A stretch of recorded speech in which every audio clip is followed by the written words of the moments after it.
Okay, I'm going to have to apologize for mixing up the time. I thought it was 11:30, and of course it was East Coast time, and I'm on West Coast. Anyway, I'm going to take the liberty of sending you all the paper that I have been planned to discuss. And because you've had such an intense day of very worthwhile and very profound discussions, I'm going to give you a PowerPoint that I've never used before for a number of reasons. And I think that it's certainly within the purview of our particular focus today. Okay? So we're going to talk about two remarkable out-of-body dreams. Some of you already know about the 1968 study when Charles Tarcher published an article focusing on the psychophysiological studies of OBEs, out-of-body experiences. One of them was a 4-night study with a Miss Z, who had told Tarcher that she had frequently OBEs, and he agreed to have her coming to a laboratory and see if she could have an OBE in the laboratory. So her rapid eye movements were recorded by means of a miniature strain gauge taped over the right eyelid. Combination of 2 EEG channels and a REM channel, which is typical in sleep studies, allowed Tarcher to discriminate the various stages of sleep. He also did basal skin resistance, galvanic skin response, etc. So he was all set up to do a very intense study. His sleep laboratory consisted of 2 rooms. Again, this is fairly standard. And there was a large window covered with a Venetian blind to make it dark for sleeping. The blind also allowed just enough light to come in so that the participant's room was dimly illuminated, but not enough to wake her up from the sleep. The polygraph, of course, was in the second room behind a closed door. And an intercom system allowed Tarcher to monitor the recording equipment throughout the night. So Missy slept on a comfortable bed just below the observation window. Note the word observation window. Tarcher was able to see her through the observation window should anything go astray or if she needed help. The leads from all electrodes were bound into a common cable running off the top of her head, terminating an electrode box on the head of the bed. Again, this is all fairly standard. Immediately above the observation window was a small shelf, and immediately above this shelf was a large clock mounted on the wall. Each laboratory night after Miss Z was in bed, the physiological recordings were running satisfactory and she was ready to go to sleep. And then Tarcher went to his office, opened a number of random numbers, threw a coin onto the table, and copied the first 5 digits that showed just immediately above where the coin landed. These are written with a black marking pen and figures about 2 inches high onto a small piece of paper, so visually they were quite discreet. This 5-digit random number consisted of the parapsychological target for the evening. Tarcher then put it into a paper, entered the subject's room, and slipped the piece of paper onto the shelf alone at any time, exposing it to Miss Z. This now provided a target that would be clearly visible to anybody whose eyes were located 6.5 feet off the floor, but not otherwise visible to Miss Z. So Miss Z was instructed to sleep well, try to have an OBE, and if she did have an OBE, she was told if you float high enough to read the 5-digit number, you must memorize it and wake up immediately and tell Tarcher what it was. So Tarcher's conversation with Minimal, and that permitted no way that he could give her any clue as to the target number. And of course, he noted it would be preferable for a second experimenter who had had no contact at all with the subject to prepare the targets. This is important in terms of the follow-up study, which you'll hear about in just a moment. In the first 3 nights, Miss Z was able to fall asleep, and on one occasion, she reported an OBE and another a dream. When she came on the 4th night, she seemed to be determined to have the OBE, but was able her to read the 5-digit number. So she went quickly to sleep, stage 4, stage 3, not eventful, but after 4.5 hours of sleep, she entered stage 1 with REMs that lasted half an hour. And at 5:50 a.m., the occipital channel showed an enlarged slow wave artifact. The REM channel showed no REMs, and the record looked like a stage 1 tracing. At 5:57 a.m., the slow wave artifact was lessened, and the record looked somewhat like stage 1 with REMs, but Tarcher is not certain whether this is waking or a stage 1 record. This lasted until about 6:04 a.m., at which time Missy awoke and called out the target numbers 25132, and this was correct. Even the digits were in the right order. Tarcher did not say anything to Missy at the time. He merely indicated that he had written the number down, and 20 minutes after he awakened her, so she could get ready to go to work, then she described her experience. I woke up. It was stifling in the room. I kept waking up and drifting off, having floating feelings over and over. I needed to go higher because the number was lying down. I couldn't turn off the air conditioning. Missy had expected Tark to prop up the target against the wall, but actually he had laid it flat on the shelf, which she correctly perceived. Missy reported she could not turn off the air conditioning, and she complained that although it had been stifling earlier, it was now too cold in the room. Since Missy is correctly calling a 5-digit number with a huge P, as you noted, was evidence that an OBE experience contained a parapsychological element. So then he called in Dr. Arthur Hastings, who some of you knew, and he had an expertise in sleight of hand. So, was there sophisticated cheating? In other words, could she have hidden small mirrors and rods in her pajamas? Well, that's possible. Unlikely, but possible. Second alternative, a better alternative, was that she might have seen the number reflected in the surface of the case of the clock that was mounted on the wall. This was the only reflecting surface in the room, placed in such a way that it might have been possible. Both Hastings and Tart spent some time in the dimly lit room to dark adapt their eyes, trying to reach a number from the participant's position on the bed as reflected on the surface of the clock. As the room was dimly lit and the surface of the clock was black plastic, they could not see the number. However, when they showed a flashlight directly on the number, they could just barely make out what the number was in the much better reflection. Thus, although it seems unlikely, one could argue that the number constituted a subliminal stimulus in its reflection off the clock, in which case Missy's reading cannot be considered as providing conclusive element for a parapsychological element. So, in 1964, at Maimonides Dream Laboratory in Brooklyn, New York, we inaugurated the first experimental session on dreams in the ESP. For one of these experiments, we decided to attempt a replication of Tart's earlier OBE experiment, instituting the safeguards that he had proposed in his 1968 article. Okay, so now we're going to go to the replication.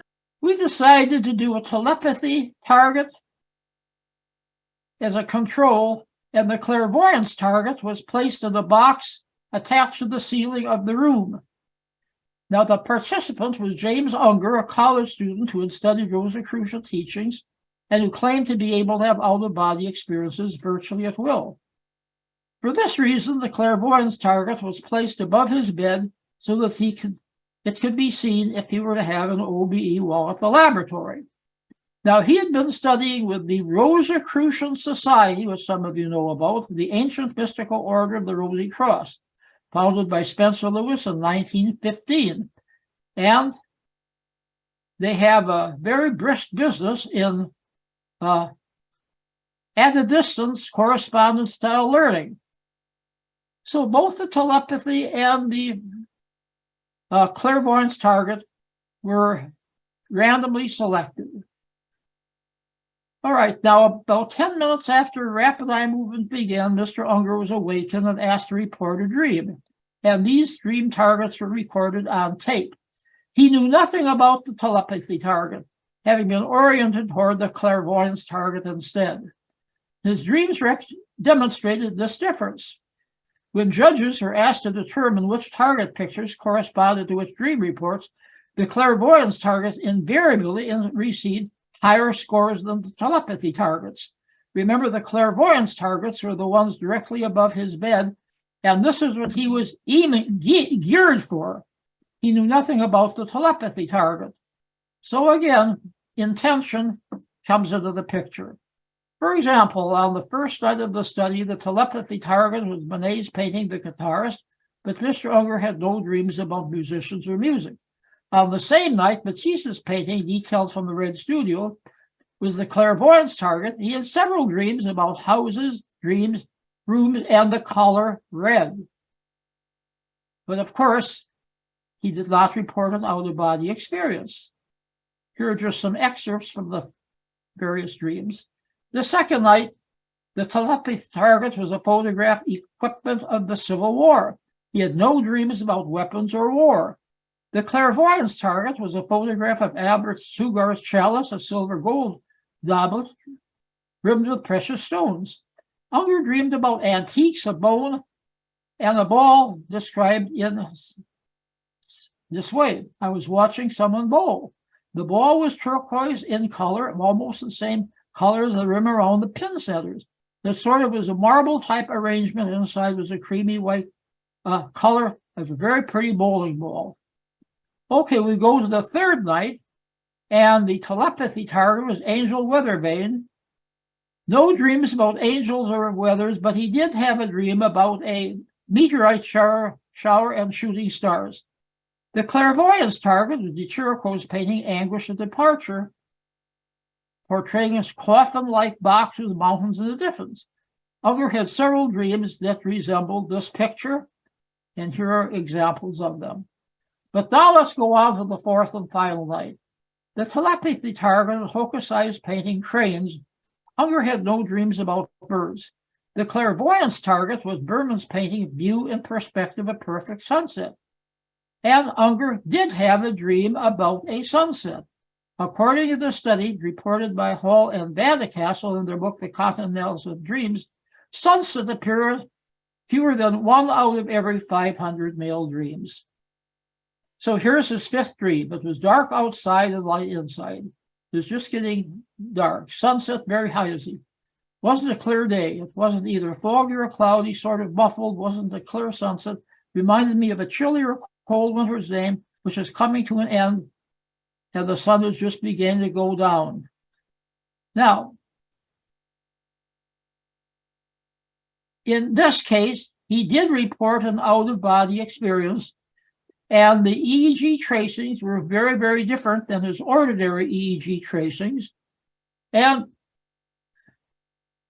so, just as a code of 1970, Montague Ullman and I published our first summary of our research.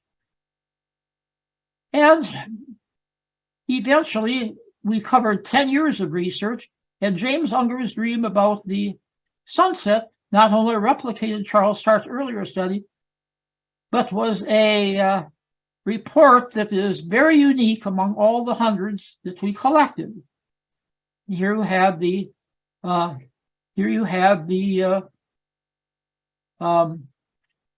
references. Okay.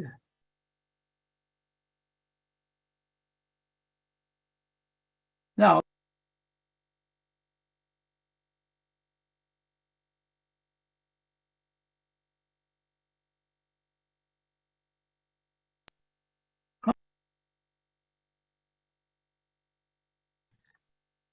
you can probably stop sharing your screen if you'd like, Stan.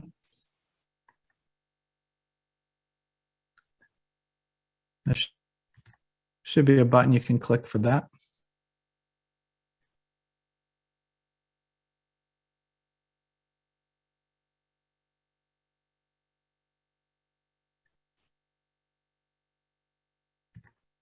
Can you hear me?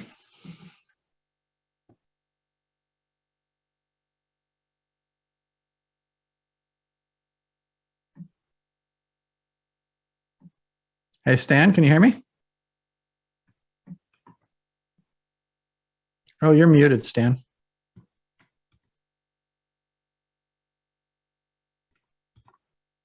Let me send you a request to unmute. Okay. Okay, there we go. You're unmuted. Is there anything more that you want to show, or would you like to stop screen sharing?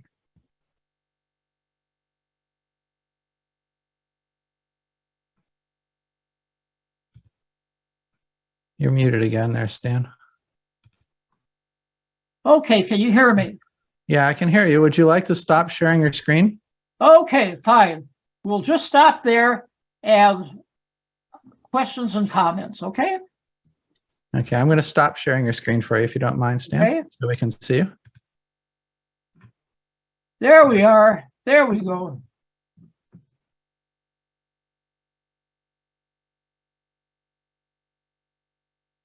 Okay, can you see me and hear me now? We can see you and hear you. You can see me and hear me. Good. All right, good. Yeah. Okay, questions. Yes. Again, you can type them into the chat, or you can raise your hand and ask directly if you have them.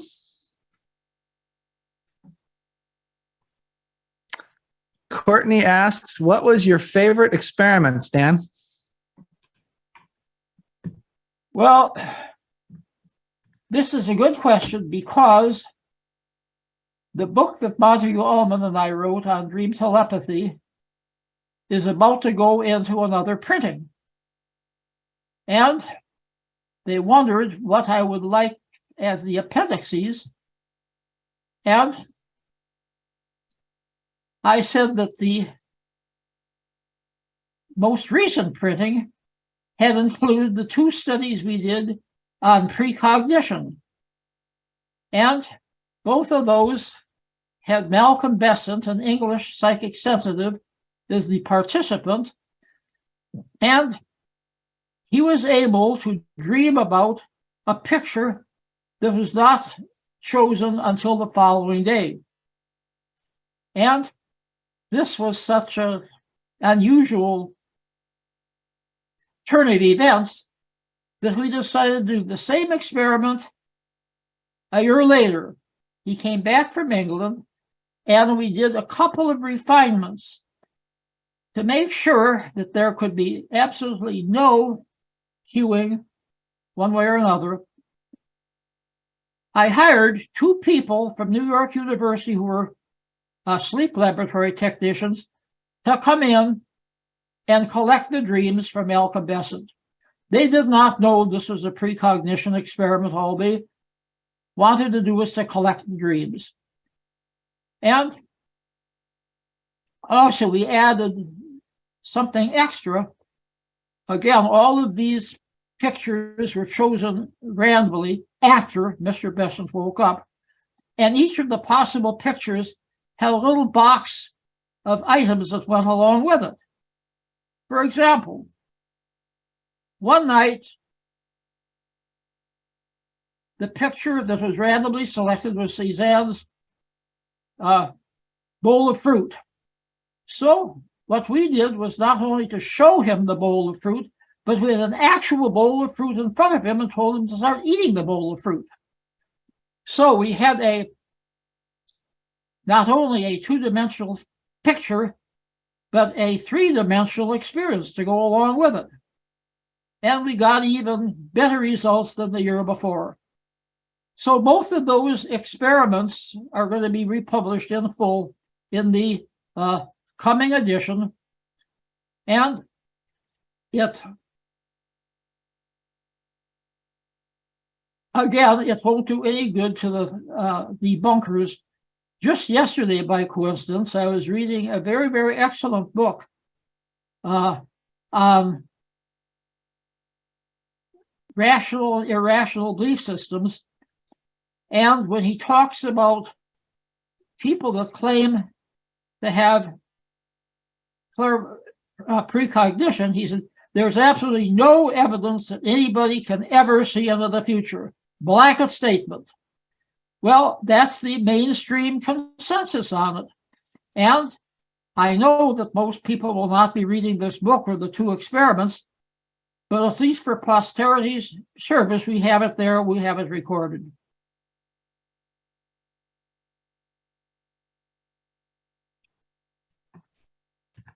All right, awesome. We have another question for you from Jonathan. Yes.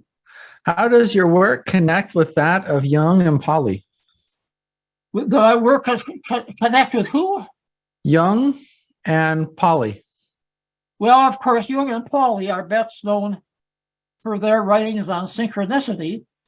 And I think that Jung would have no problems with it we brought up. He would say, well, this is a synchronous event. The picture that was going to be selected after the participant woke up is one event. What he was dreaming about is another event, and there's no logical, rational connection between the two, and yet they do seem connected. So from the Jungian point of view, this would be an example of synchronicity. Because Pauli was very much interested and really endorsed the concept of synchronicity. So, of course, they were no longer with us when they did these experiments, but I don't think they would have any problems, and they would see this as another example of synchronicity. Not synchronicity is an explanation. It is a discussion, but then we have to ask, okay, how does synchronicity work? And then, of course, Pauli, if he were still alive, would start talking about quantum entanglement and some of the other issues we discussed already today.